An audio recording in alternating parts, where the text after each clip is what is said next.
প্রিয় শিক্ষার্থীরা, আসসালামু আলাইকুম। আশা করি সবাই ভালো আছো। আজকে চলে আসলাম আরেকটি নতুন পর্বে। এই পর্বে আলোচনা করব অধ্যায় 3 34 পৃষ্ঠার যে অঙ্কগুলো আছে এই অঙ্কগুলো নিয়ে আলোচনা করব। তো এই পৃষ্ঠায় দুইটি অঙ্ক ইম্পর্টেন্ট আছে। একটা হচ্ছে দেখতে পাচ্ছ যে রেজা তার কক্ষের মেঝেতে বসানো এই অঙ্কটি, আর একটা হচ্ছে এই যে 2টি ঘন্টা একত্রে বাজার পর, প্রথমটি 5 মিনিট পর এবং দ্বিতীয়টি 7 মিনিট পর। এই অঙ্ক দুইটা এখানে ইম্পর্টেন্ট বেশি। তো তোমরা ক্লাসটি অবশ্যই শেষ পর্যন্ত দেখবে। আমি তোমাদেরকে অঙ্কগুলো সুন্দর করে বুঝিয়ে দেওয়ার চেষ্টা করব। এখানে তাছাড়া আরও অঙ্ক আছে, যেমন এখানে লসাগু নির্ণয় করতে বলেছে। আমি গত পর্বে লসাগু গুণিতকের সাহায্যে শিখেছিলাম। এগুলো তোমাদের সংক্ষিপ্ত পদ্ধতি, অর্থাৎ সবচেয়ে এটা সহজ পদ্ধতি, সেই পদ্ধতিতে আজকে শিখাবো। তো তোমরা অবশ্যই শেষ পর্যন্ত ধৈর্য সহকারে দেখবা। আমি আশা করি এখান থেকে তোমরা উপকৃত হবা। আর আমার চ্যানেলে যদি নতুন হয়ে থাকো অবশ্যই চ্যানেলটি সাবস্ক্রাইব করে আমার পাশে থাকবে, এবং ভিডিও ভালো লাগলে অবশ্যই ভিডিওতে একটি লাইক করে দেবো। আর ইতিপূর্বে যারা আমার চ্যানেলটি সাবস্ক্রাইব করে রয়েছে তাদের অসংখ্য ধন্যবাদ। তো চলো আমরা অঙ্কগুলো শুরু করি। তো এখানে দেখো 5 নাম্বার বলছে, এই যে অঙ্কটা এখানে করে দেওয়া আছে, আমি জাস্ট তোমাদেরকে বুঝিয়ে দেবো আর খালি ঘরে লিখে দেবো, আর বাকিগুলো আমি খাতা কলমে করে দেবো। তো বলছে 6, 8, 12 এর লসাগু কীভাবে নির্ণয় করা যায়। এখানে কিভাবে নির্ণয় করা যায় এটা আমরা ইতিপূর্বে শিখেছি। প্রথমে কি করতে হয়, গুণিতকগুলো বের করতে হয়। গুণিতক বের করার পর যে গুণিতকগুলো মিলে ওগুলোকে এভাবে বৃত্ত যে আবদ্ধ করতে হয়, অর্থাৎ যেগুলো মিলবে সেগুলো হচ্ছে ওই সংখ্যাগুলো সাধারণ গুণিতক। আর সাধারণ গুণিতকের মধ্যে যেটা সবচেয়ে ছোট সেটাকে আমরা কি করি, লসাগু নির্ণয় করি। দুই বা ততোধিক সংখ্যার মধ্যে যে সাধারণ গুণিতকগুলো থাকে ওই গুণিতকগুলোর মধ্যে সবচেয়ে ছোট গুণিতকটা হয় লঘিষ্ঠ সাধারণ গুণিতক, লসাগু। ঠিক আছে। তো এখানে করে দেওয়া আছে, দেখছো 24 মিলছে, এখানে 48 মিলেছে। তাহলে এখানে বলছে 6, 8 ও 12 এর গুণিতক। এখানে কি কি পেয়েছি, গুণিতক পেয়েছি। সাধারণ গুণিতক মানে হচ্ছে যে গুণিতকগুলো উভয়ের মধ্যে থাকে সেগুলোকে বলে সাধারণ গুণিতক। তাহলে একটা পেয়েছি কত, 24, একটা পেয়েছি 48। এখানে বলছে আর বাকিগুলো কত আসবে। তো এখানে সাধারণ গুণিতক বের করার নিয়ম, যখন এখানে তোমরা পেয়ে যাবা, দেখো এখানে ডবল করে বাড়ছে। তার মানে আমি যদি এখানে আর একটা লিখি, 48 দুগুণা 96 হবে। ঠিক আছে। আবার একে 2 দিয়ে গুণ করে এভাবে পরস্পর যেতে থাকবে কিন্তু। ঠিক আছে। তাহলে আমরা পেয়ে গেলাম যে 6, 8 ও 12 সাধারণ গুণিতক 24, 48, 96। আবার 96কে 2 দিয়ে গুণ করবা, দেখবা যে পরেরটা পেয়ে যাবা। এখন বলছে 6, 8, 12 এর লঘিষ্ঠ সাধারণ গুণিতক বা লসাগু কত।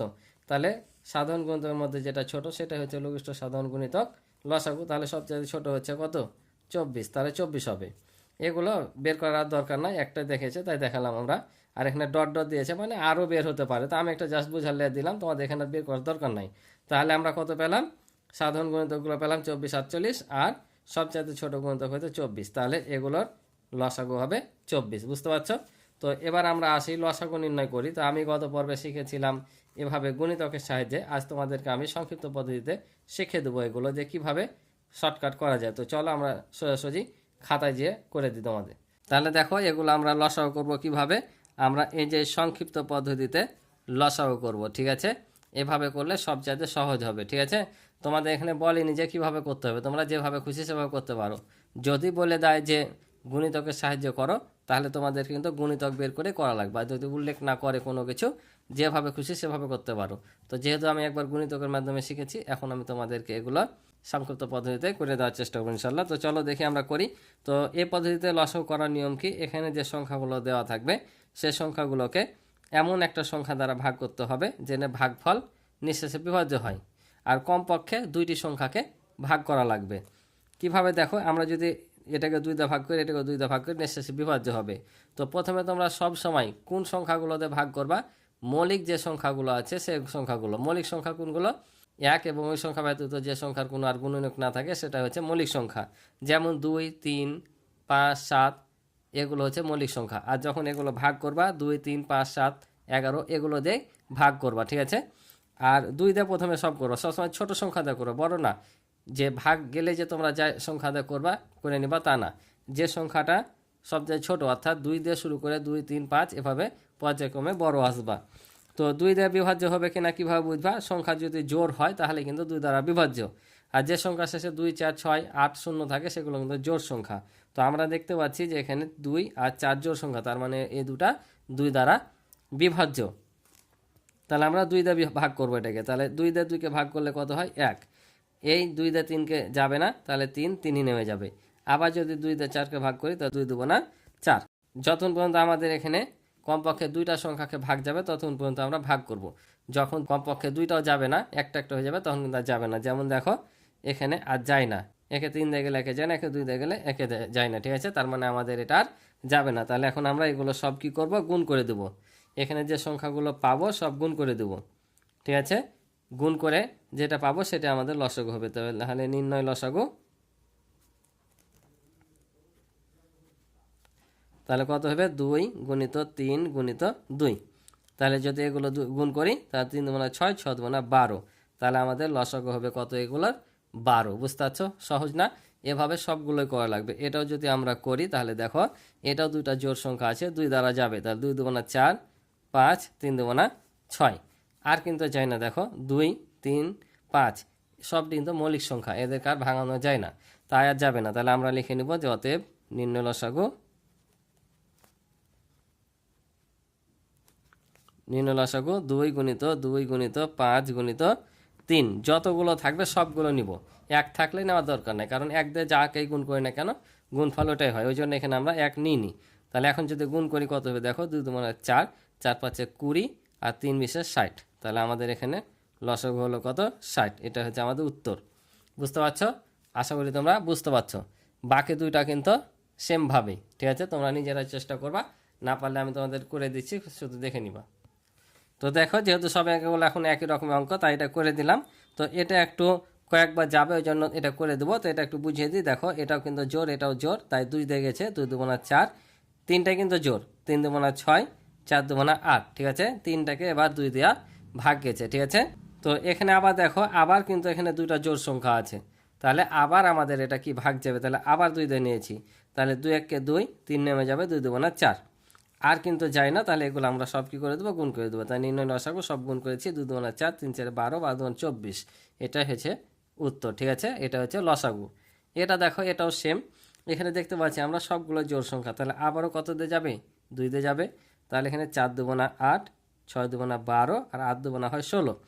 আবার দেখছি যে এগুলো আমাদের কি সংখ্যা, জোড় সংখ্যা, তাহলে আবার 2 দিয়ে যাবে। তাহলে 2 দুগুণা 4, 3 দুগুণা 6 আর 4 দুগুণা 8। দেখতে পাচ্ছি যে আবারও দুইটা জোড় সংখ্যা আছে, মানে আবারও 2 দিয়ে যাবে। তাহলে 2 দিয়ে যদি ভাগ করি, আবারও 2 1 2, এখানে 3 কাজ যায় না, 3 নেমে যাবে, আর 2 দুগুণা 4। এবার দেখো মৌলিক সংখ্যা গেছে, আর যাবে না। তাহলে এখন আমরা এগুলো সব কি করব, গুণ করে দিলে আমরা লসাগু পেয়ে যাব। তাহলে অতএব নির্ণয় লসাগু, নির্ণয় লসাগু তাহলে 2 গুণিত 2 গুণিত 2 গুণিত 3 গুণিত 2। এক নেওয়ার দরকার নাই, যেহেতু একের সাথে যা গুণ করব সেটাই হবে। তাহলে এখন আমরা এগুলো সব গুণ করে দেবো। তাহলে গুণ করলে কত পাবো দেখি, 2 দুগুণা 4, 4 দুগুণা 8, 3 8 24 আর 3 24 হয় 72। এই 72ই আমাদের লসাগু হবে, আর এটা হচ্ছে উত্তর। আশা করি বুঝেছো। তো চলো পরের অঙ্কগুলো দেখি। তো পরের অঙ্ক দুটা দেখো, অনেক কিন্তু ইম্পর্টেন্ট, তোমরা মনোযোগ দিয়ে দেখবা। একটা কিন্তু সৃজনশীল আছে, সৃজনশীল প্রশ্নটা কিন্তু আসার মতো, পরীক্ষায় কিন্তু আসতে পারে, ঠিক আছে। তো অবশ্যই মনোযোগ দিয়ে দেখবা, গুরুত্বপূর্ণ অঙ্ক। বলছে রেজা তার কক্ষের মেঝেতে বসানোর জন্য 9 সেন্টিমিটার দৈর্ঘ্যের ও 6 সেন্টিমিটার প্রস্থের টাইলস কিনলো। টাইলসগুলো মেঝেতে বসিয়ে বর্গাকার ক্ষেত্র তৈরি করা হলো। এখানে দেখতে পাচ্ছ যে টাইলসের দৈর্ঘ্য কত, 9 সেন্টিমিটার, আর প্রস্থ হচ্ছে 6 সেন্টিমিটার। অর্থাৎ লম্বা যে দিকে থাকে সেদিকটাকে দৈর্ঘ্য বলে, আর যেটা কম দিক সেটা প্রস্থ। অর্থাৎ এটা হচ্ছে দৈর্ঘ্য, এটা হচ্ছে প্রস্থ। তাহলে এখন বলছে কি টাইলসগুলো মেঝেতে বসিয়ে বর্গাকার ক্ষেত্র তৈরি করতে চাই, অর্থাৎ এভাবে বসে একটা বর্গক্ষেত্র তৈরি করতে চাই। এখন প্রশ্ন বলছে সবচেয়ে ছোট বর্গক্ষেত্রের দৈর্ঘ্য কত হবে। সবচেয়ে ছোট, আমরা পর্যায়ক্রমে নিচেরগুলো আসবো, আমরা আগে কটা নিয়ে আলোচনা করি। তো সবচেয়ে ছোট বর্গক্ষেত্র বানানোর জন্য বলেছে। তোমাদের একটু বলে দিই আমি, এই লসাগু আর গসাগু নির্ণয়ের ক্ষেত্রে, অর্থাৎ লিখিত অঙ্ক যেগুলো আছে, কথায় লেখার অঙ্ক যেগুলো আছে, ওগুলো কিভাবে বুঝবা যে লসাগু করতে হবে না গসাগু করতে হবে, এটা বুঝার কিন্তু কিছু সহজ টেকনিক আছে, আমি বলছি, তোমরা মনোযোগ দিয়ে শুনে নাও এবং খাতায় লিখে নিলে লিখে দিতে পারো, অথবা ব্রেনটে তোমরা নিয়ে নিবা, ঠিক আছে।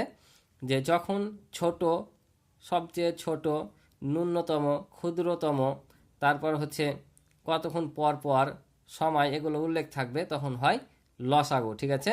যখন ন্যূনতম, ক্ষুদ্রতম, কতক্ষণ পর পর, সবচেয়ে ছোট, এগুলো বুঝালে লসাগু করতে হয়, ঠিক আছে। আর গসাগু কখন করতে হয়, যদিও এখনও গসাগুর অঙ্কে আসেনি, তারপরে বলে দিই, যখন বৃহত্তম, সর্বাধিক, সর্বোচ্চ, সবচেয়ে বড় এরকম বুঝাবে, তখন গসাগু করতে হয়। অর্থাৎ বড় বুঝালে গসাগু, আর ছোট বুঝালে কি করতে হয়, লসাগু হয়। তাহলে এখানে বলছে সবচেয়ে ছোট বর্গাকার ক্ষেত্রের দৈর্ঘ্য কত হবে, সবচেয়ে ছোট বলেছে। তাহলে সবচেয়ে ছোট বললে কি করতে হবে বললাম, তাহলে এটা কি করতে হবে, লসাগু করতে হবে। অর্থাৎ আমরা এই 9 সেন্টিমিটার আর 6 সেন্টিমিটার প্রস্থ বিশিষ্ট টাইলসের আমরা যদি লসাগু নির্ণয় করি তাহলে আমরা সবচেয়ে ছোট বর্গক্ষেত্রটির দৈর্ঘ্য পেয়ে যাব। ঠিক আছে, তাহলে চলো আমরা এটা কী করবো, এখন লসাগু করব। তো কিছু কথা লিখতে হবে, তো আমি খাতায় তোমাদের লিখে করিয়ে দিচ্ছি। তাহলে দেখো এখানে লিখলাম 9 ও 6 এর লসাগুই হবে সবচেয়ে ছোট বর্গাকার ক্ষেত্রের এক বাহুর দৈর্ঘ্য। ঠিক আছে, তাহলে আমরা এটার লসাগু যেটা পাবো সেটা বর্গাকার ক্ষেত্রের এক বাহুর দৈর্ঘ্য পাবো। ধরো যে এটা একটি বর্গক্ষেত্র, ঠিক আছে, এর কয়টা বাহু, 4টি বাহু না, তাহলে এটার আমরা যেটা লসাগু পাবো সেটা হচ্ছে এই যে একটি বাহুর দৈর্ঘ্য পাবো। আর একটি বাহুর দৈর্ঘ্য মানে কি, সব বাহুর দৈর্ঘ্য যেহেতু সমান, সব বাহুর দৈর্ঘ্য বের হয়ে যাবে। তাহলে আমাদের প্রথমে কি করতে বলেছে, সবচেয়ে ছোট বাহুর দৈর্ঘ্য বের করতে বলেছে। তাহলে আমরা এই একটা বাহুর দৈর্ঘ্য এখন লসাগুর মাধ্যমে বের করব। তাই এত এত লসাগু হবে সবচেয়ে ছোট বর্গক্ষেত্রের এক বাহুর দৈর্ঘ্য। তাহলে আমরা লসাগু এখন যেভাবে খুশি সেভাবে করতে পারি। তুমি চাইলে গুণিতকে সাহায্য করতে পারো, মৌলিক উৎপাদকে সাহায্য করতে পারো, অথবা সংক্ষিপ্ত পদ্ধতি। তো আমি সংক্ষিপ্ত পদ্ধতিতেই করাবো। ঠিক আছে, যেহেতু এখানে কোনো উল্লেখ নাই। তাহলে এটাকে কত দিয়ে যাবে দেখো, আমি যদি এটাকে 2 দিয়ে ভাঙি এটা যায় না, এটাকে 3 দিয়ে ভাঙলে কিন্তু দুটোই যাচ্ছে। তার মানে আমাদের 2 দিয়ে যাবে না, 3 দিয়ে যাবে, যেহেতু 3 9-এরও গুণনীয়ক, 6-এরও গুণনীয়ক। ঠিক আছে, তাহলে 3 3 9 আর 3 দেবো না 6। তাহলে দেখো আর কিন্তু যায় না। তাহলে আমরা লিখবো অতএব নির্ণয় লসাগু, নির্ণয় লসাগু, তাহলে 3 গুণিত 3 গুণিত 2। তাহলে কত হচ্ছে, আমরা এখানে পাচ্ছি 3 3 9, 9 দেবো না 18। ঠিক আছে, তাহলে এটাই কি সবচেয়ে ছোট বর্গক্ষেত্রের এক বাহুর দৈর্ঘ্য। তাহলে আমরা লিখে নেব অতএব সবচেয়ে ছোট বর্গক্ষেত্রের এক বাহুর দৈর্ঘ্য 18 সেন্টিমিটার। ঠিক আছে, সেন্টিমিটার পেলাম, যেহেতু এটা এক বাহুর দৈর্ঘ্য তাই এটা সেন্টিমিটার হবে। অর্থাৎ আমরা এই যে বর্গক্ষেত্রটা মনে করো পাইলাম কত, এই যে 18 সেন্টিমিটার এক বাহুর দৈর্ঘ্য। ঠিক আছে, তাও এটাই ছিল এই ক নাম্বারের উত্তর। আশা করি বুঝেছো। এবার খ নাম্বার দেখি। এবার খ নাম্বারে বলছে দেখো যে সবচেয়ে ছোট বর্গাকার ক্ষেত্র তৈরি করার জন্য কয়টি টাইলস প্রয়োজন। সবচেয়ে ছোট বর্গাকার বলেছে, তাহলে সবচেয়ে ছোট বর্গক্ষেত্র পেয়েছি কত, 18 সেন্টিমিটার। তাহলে এই 18 সেন্টিমিটার বিশিষ্ট বর্গক্ষেত্রের ক্ষেত্রফল তৈরি করার জন্য কয়টি টাইলস প্রয়োজন, বুঝতে পারছো। এই 18 বর্গ সেন্টিমিটার এক বাহু বিশিষ্ট বর্গক্ষেত্র তৈরি করার জন্য বলছে কয়টি টাইলস লাগবে। তাহলে এই অঙ্কগুলোর ক্ষেত্রে আমাদের কি করতে হয়, তাহলে আমাদের এখানে এই বর্গক্ষেত্রের ক্ষেত্রফল বের করতে হবে, আর আমাদের এখানে টাইলসের ক্ষেত্রফল বের করতে হবে। কি বললাম, আমাদের বর্গক্ষেত্রটির ক্ষেত্রফল বের করতে হবে, কারণ বলে সবচেয়ে ছোট বর্গক্ষেত্রের ক্ষেত্র তৈরি করার জন্য কয়টি টাইলস প্রয়োজন। তাহলে আমাদের এই বর্গক্ষেত্রটির ক্ষেত্রফল বের করতে হবে, টাইলসের ক্ষেত্রফল বের করতে হবে। টাইলসের ক্ষেত্রফল দিয়ে বর্গক্ষেত্রের ক্ষেত্রফলকে ভাগ করলে কয়টি টাইলস পাবো সেটা আমরা পেয়ে যাব। তো খাতায় কিভাবে করতে হবে দেখিয়ে দিই, তাহলে আরও বুঝতে পারবা। তাহলে আমরা প্রথমে এখানে লিখে নেব যে ক হতে পাই বর্গক্ষেত্রের এক বাহুর দৈর্ঘ্য 18 সেন্টিমিটার পেয়েছি। তো দেখো আমরা প্রথমে লিখে নিলাম যে ক হতে পাই বর্গক্ষেত্রের এক বাহুর দৈর্ঘ্য 18 সেন্টিমিটার। ঠিক আছে, এখন আমরা বর্গক্ষেত্রের ক্ষেত্রফল বের করব। তো বর্গক্ষেত্রের ক্ষেত্রফল সূত্র আমরা জানি কি, এক বাহুর দৈর্ঘ্য তো এক বাহুর দৈর্ঘ্য। তাহলে লিখবো যে অতএব বর্গক্ষেত্রের ক্ষেত্রফল, তাহলে কি এক বাহুর দৈর্ঘ্য গুণিত এক বাহুর দৈর্ঘ্য, এটা হচ্ছে বর্গক্ষেত্র নির্ণয়ের সূত্র। তাহলে এক বাহুর দৈর্ঘ্য কত, 18, তার মানে 18 গুণিত 18, কারণ দুবারই তো লিখেছি এক বাহুর দৈর্ঘ্য গুণিত এক বাহুর দৈর্ঘ্য, তাহলে এত বর্গ সেন্টিমিটার। ক্ষেত্রফল সর্বদা কি হয়, বর্গ সেন্টিমিটার হয়। তাহলে এখন 18 18 গুণ করলে কত হবে সেটা আমাদের এখানে বসাতে হবে। তাহলে 18 আর 18 যদি গুণ করি তাহলে কত হয়, 8 8 64, হাত থাকে 6, 8 1 8 আর 6 হচ্ছে 14, 0 আবার 8 1 8, 1 1 1, যোগ করলে কত হবে 4, 8 4 12, 2 হাত থেকে 1, 3, 324। তাহলে এখানে কত পেলাম আমরা, 324 বর্গ সেন্টিমিটার পাইলাম।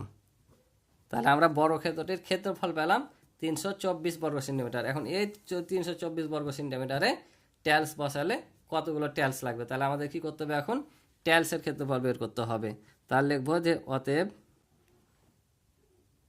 টাইলসের ক্ষেত্রফল টাইলসটা কি আকৃতির? আয়তাকৃতির। কেন আয়তাকৃতির? কারণ দৈর্ঘ্য হচ্ছে 9 সেন্টিমিটার আর প্রস্থ হচ্ছে 6 সেন্টিমিটার। আমরা জানি দৈর্ঘ্য অপেক্ষা প্রস্থ যদি ছোট হয় তাহলে সেটা আয়তাকৃতির হয়, ঠিক আছে। যেহেতু এটা আয়তাকৃতির টাইলস, তাই আমাদের আয়তক্ষেত্রের ক্ষেত্রফলের সূত্র কি? দৈর্ঘ্য গুণ প্রস্থ। তাহলে এটা লিখবো দৈর্ঘ্য গুণ প্রস্থ। তার দৈর্ঘ্য হচ্ছে 9 আর প্রস্থ হচ্ছে 6, এটাও হবে বর্গ সেন্টিমিটার, ঠিক আছে। তাহলে 6 নাম 54 বর্গ সেন্টিমিটার, বুঝতে পারছ? তাহলে 54 বর্গ সেন্টিমিটার পাইলাম। এখন আমরা কি করব? এই ক্ষেত্রফল দিয়ে এই ক্ষেত্রফলটাকে ভাগ করলে টাইলসের সংখ্যা পেয়ে যাব। তাহলে লিখবো যে অতএব টাইলস প্রয়োজন। তাহলে আমরা এই 324কে 54 দ্বারা ভাগ করলে কি পাবো? টাইলসের সংখ্যা পেয়ে যাব। তাহলে এখানে টি দিবা, ঠিক আছে। এখানে কিন্তু সেন্টিমিটার না, টি, যেহেতু আমরা সংখ্যা বের করছি। তাহলে এটাকে এটাতে ভাগ করলে কত পাবো? 6 পাবো, অর্থাৎ 6টি। তাহলে আমরা যদি 9 সেন্টিমিটার ও 6 সেন্টিমিটার দৈর্ঘ্যপ্রস্থ বাহু বিশিষ্ট টাইলস বসাই, তাহলে আমাদের বর্গক্ষেত্রটি তৈরি করার জন্য 6টি টাইলস লাগবে, বুঝতে পারছো? এটাই হবে আমাদের উত্তর, আশা করি বুঝেছো। এবার দেখো বলেছে গ নাম্বারে দ্বিতীয় ক্ষুদ্রতম বর্গাকার ক্ষেত্র তৈরি করার জন্য কয়টি টাইলস প্রয়োজন। এবার দ্বিতীয় বর্গক্ষেত্র বলেছে। তাহলে দ্বিতীয় বর্গক্ষেত্র যদি করি তাহলে আমরা প্রথমে ক্ষুদ্রতম বর্গটা কত পেয়েছিলাম? 18। তাহলে দ্বিতীয়টা কত হবে? তাহলে দ্বিতীয় বলেছে, তাহলে আমরা 2 দিয়ে গুণ করলে দ্বিতীয়টা পেয়ে যাব। তাহলে 18 × 36, এই 36টা বর্গক্ষেত্র মিটার বানাতে, অর্থাৎ দ্বিতীয় ক্ষুদ্রতম বানাতে কয়টি টাইলস লাগবে? তো চলো করে দিই, আরও ক্লিয়ার হবে। তাহলে দেখো এখানে আমরা লিখলাম যে দ্বিতীয় ক্ষুদ্রতম বর্গক্ষেত্রের এক বাহুর দৈর্ঘ্য, তাহলে এটাকে 2 দিয়ে গুণ করলে আমরা দ্বিতীয় বর্গক্ষেত্রটা পেয়ে যাব। তাহলে 36, ঠিক আছে, এত সেন্টিমিটার। তাহলে এখন লিখবো অতএব ক্ষেত্রফল। এটারও আমরা কি করব? ক্ষেত্রফল বের করব। তাহলে ক্ষেত্রফল কি? বাহুর দৈর্ঘ্য গুণিত বাহুর দৈর্ঘ্য, অর্থাৎ 36 গুণিত 36। কেন আমি আর সূত্র লিখলাম না, ডাইরেক্ট করে দিলাম। এখানে যেহেতু একবার লিখেছি এত বর্গ সেন্টিমিটার, যেহেতু এটাও বর্গক্ষেত্র। তাহলে এখন 36 গুণ করলে কত পাওয়া যাবে? তাহলে 36 আর 36 যদি গুণ করি তাহলে পাবো আমরা 1296 বর্গ সেন্টিমিটার। আর আমরা টাইলসের ক্ষেত্রফল কত পেয়েছিলাম? আমরা পেয়েছিলাম এই যে 54 বর্গ সেন্টিমিটার। তাহলে এখান থেকে আমরা লিখে নেব। তাহলে এখানে লিখে নিলাম যে খ হতে পায় টাইলসের ক্ষেত্রফল 54 সেন্টিমিটার। এখন আবারও কি করব? এটাকে আমরা ভাগ করলে কয়টি টাইলস লাগবে দ্বিতীয় ক্ষুদ্রতম বর্গক্ষেত্র বানাতে আমরা পেয়ে যাব। তাহলে দেখো লিখলাম যে টাইলস প্রয়োজন 1296 ভাগ হচ্ছে আবারও 54। তাহলে আমরা 54 দিয়ে যদি 1296কে ভাগ করি তাহলে পাবো 24টি। এটা হবে উত্তর, আশা করি বুঝেছো। এবার পরের অঙ্কটা দেখো, এটাও কিন্তু অনেক গুরুত্বপূর্ণ একটা অঙ্ক। এই ধরনের অঙ্কগুলো কিন্তু বেশি পরীক্ষায় আসে, ঠিক আছে। তো মনোযোগ দিয়ে দেখো, বলছে 2টি ঘন্টা একত্রে বাজার পর প্রথমটি 5 মিনিট পর পর এবং অপরটি 7 মিনিট পর পর বাজে। ঘন্টা দুটি সকাল 10টায় একত্রে বাজার পর পরবর্তী সময়ে কখন আবার একসাথে বাজবে। তাহলে বলছে একটি ঘন্টা 5 মিনিট পর পর, একটা বাজছে 7 মিনিট পর পর বাজছে, দিয়ে একবার সকাল 10টায় বেজেছিল, আবার পরবর্তীতে কয়টার সময় বাজবে। তাহলে আবার পরবর্তীতে কখন বাজবে সেটা বের করার পূর্বে আমাদের কি করতে হবে? আগে কতক্ষণ পর পর বাজে সেটা আমাদের বের করতে হবে। তাহলে এটা কি করতে হবে বলো তো? তাহলে আমি বললাম না যে যখন ন্যূনতম ক্ষুদ্রতম কতক্ষণ পর পর বাজে তখন কি হয়, সময়ের কথা থাকে, তখন কি করতে হয়? লসাগু করতে হয়। তাহলে এটা কি করতে হবে? লসাগু, অর্থাৎ 5 আর 7-এর লসাগু যত হবে ততক্ষণ পর পর ঘন্টা দুটি একত্রে বাজবে। তো চলো আমরা করি। তাহলে দেখো এখানে লিখলাম যে 5 ও 7-এর লসাগু যত হবে তত মিনিট পর পর ঘন্টা দুটি একসাথে বাজবে, ঠিক আছে। তাহলে এখন এটা আমরা লসাগু নির্ণয় করব। তো লসাগু কীভাবে নির্ণয় করবো? গুণিতকের মাধ্যমে করতে পারো, এভাবে করতে পারো। এভাবে যদি করি দেখো তাহলে লসাগু কত হবে? এটাকে কোনো সংখ্যা দিয়ে ভাগ যায় না, কিন্তু এটা তো আমাদের দেখাতে হবে কিভাবে। তাহলে যখন কোনো সংখ্যাতে না যাবে তখন কি আমরা 1 দিয়ে এটা দেখে দেবো, ঠিক আছে। 1 দিয়ে যদি দেখায় তাহলে আমরা আর যাচ্ছে না, এটা থেকে যাচ্ছে ঘুরে ফিরে, ঠিক আছে। তাহলে আমরা এখানে লিখব যে অতএব নির্ণয় লসাগু